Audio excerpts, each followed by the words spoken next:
आ,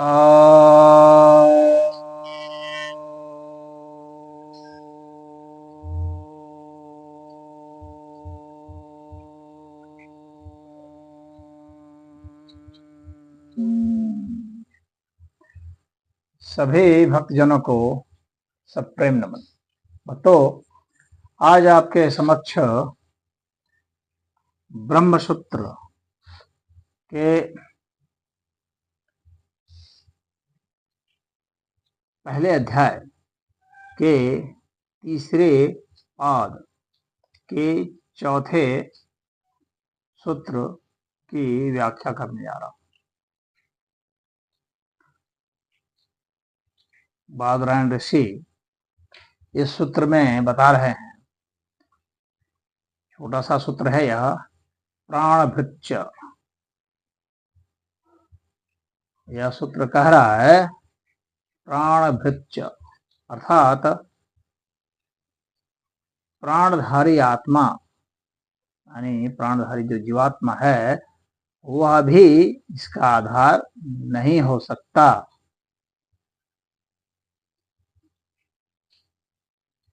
यानी यहाँ जो आत्मा शब्द का प्रयोग किया गया है तो वह ईश्वर के लिए किया गया है, और प्राणधारी जो आत्मा है, वहां भी आत्मा का प्रयोग है, लेकिन वह आत्मा जो है उसका द्योतक नहीं है। यानी इस समस्त अस्तित्व को यह जो प्राणधारी आत्मा जो है, जो जीवों का आत्मा है, यह उसका द्योतक नहीं है। यानी वह ईश्वर का द्योतक यानी परमात्मा का द्योतक नहीं है।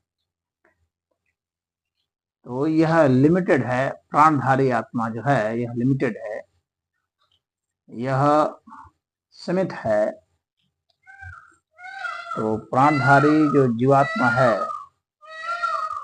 वह पूरे अस्तित्व का द्योतक परमात्मा इंगित नहीं है। यहाँ पर यह बताने का उद्देश्य है। यानी परमात्मा शब्द जिसको कहा गया है, पर ब्रह्म परमेश्वर जिसको कहा गया है, वह एक भिन्न है, और यह जो जीवात्मा के रूप में जो प्राणधारी आत्मा यानी प्राण आत्मा का लिए, या जो मन को धारण करता है मनो आत्मा कह लीजिए, या जो देह धारण करता है देहात्मा कह लीजिए, या जो उसका जो स्थूल स्वरूप है उसके कारण हम उसको स्थूल आत्मा भी कहते हैं।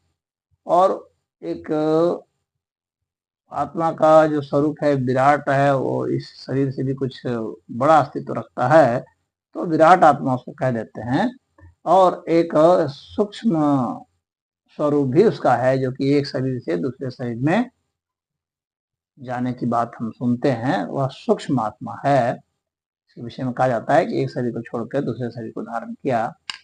तो वह आत्मा जो सूक्ष्म आत्मा है, या वह आत्मा जो कि विराट आत्मा है, वह आत्मा जो कि प्राण आत्मा है, वह आत्मा जो कि मनो आत्मा है, और वह आत्मा जो महसूस करती है यानी विज्ञान आत्मा है। और जो विधान है, जिस विधान के तहत ये होता है वह भी विज्ञान है, और जो महसूस करना है वह भी विज्ञान है।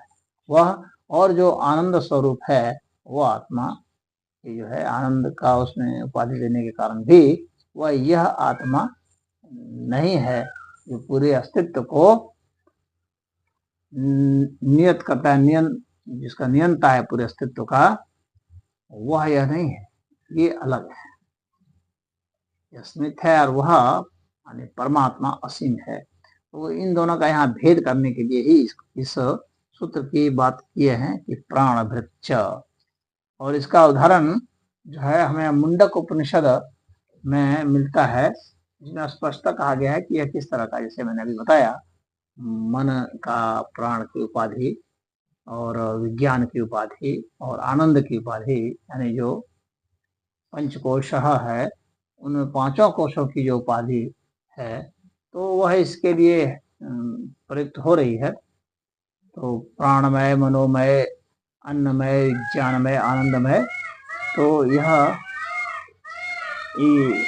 जो है यह सीमित क्षेत्र के लिए है, वह परमात्मा के लिए नहीं है। इसलिए जो कहीं कहीं आत्मा शब्द का जो प्रयोग हुआ है उपनिषदों में भी, तो वहां पर स्पष्ट देखना चाहिए कि वहां परमात्मा के लिए हो रहा है कि यह जीवात्मा के अर्थ में हो रहा है। तो जीवात्मा उसका कारण नहीं हो सकता, उसका वाचक नहीं है, यही यहाँ पर कहने का प्रयास है। अगर मुंडक उपनिषद को देखा जाए, जिसे मुंडक उपनिषद के दूसरे खंड के अगर हम देखें,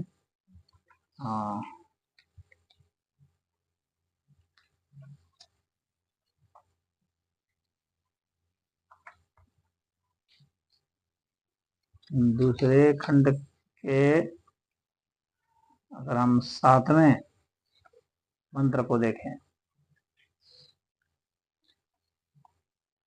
तो दूसरा मुंडक का दूसरा खंड का 7वां मंत्र अगर देखेंगे तो उसमें ज्यादा स्पष्टीकरण दिया गया है। इसी का मतलब वेदांत सूत्र का ज्यादा एक्सप्लेनेशन अच्छा दिया हुआ उसमें बता रहा है, यह सर्वज्ञ सर्वविद्यशेष महिमा भुवि दिव्ये ब्रह्मपुरे हयेश व्योमन्यात्मा प्रतिष्ठितः मनोमय प्राण शरीर नेता प्रतिष्ठितो अन्ये हृदय सन्निधाय तद विज्ञानेन परिपश्यन्ति धीरा आनंद रूपम अमृतम यद विभाति।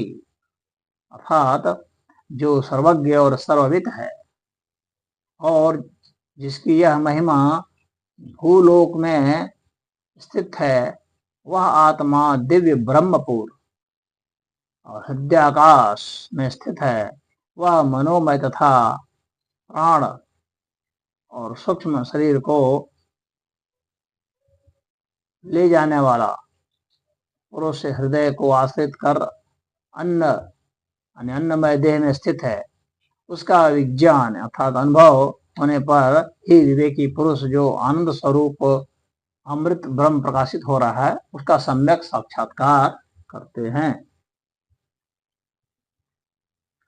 तो स्पष्टतः अंतर बता दिया गया है कि दोनों में परमेश्वर का आत्मरूप और वह जो है जीवात्मा का आत्मरूप, दोनों बता दिया गया है। तो इसलिए यहाँ पर कहने का मतलब है कि कहीं कहीं पर जो आत्मा शब्द का प्रयोग होता है परमात्मा के लिए भी, और कहीं कहीं आत्मा शब्द का प्रयोग होता है जीवात्मा के लिए भी। तो इसका अंतर आप समझ लेना चाहिए आपको। हरिओम।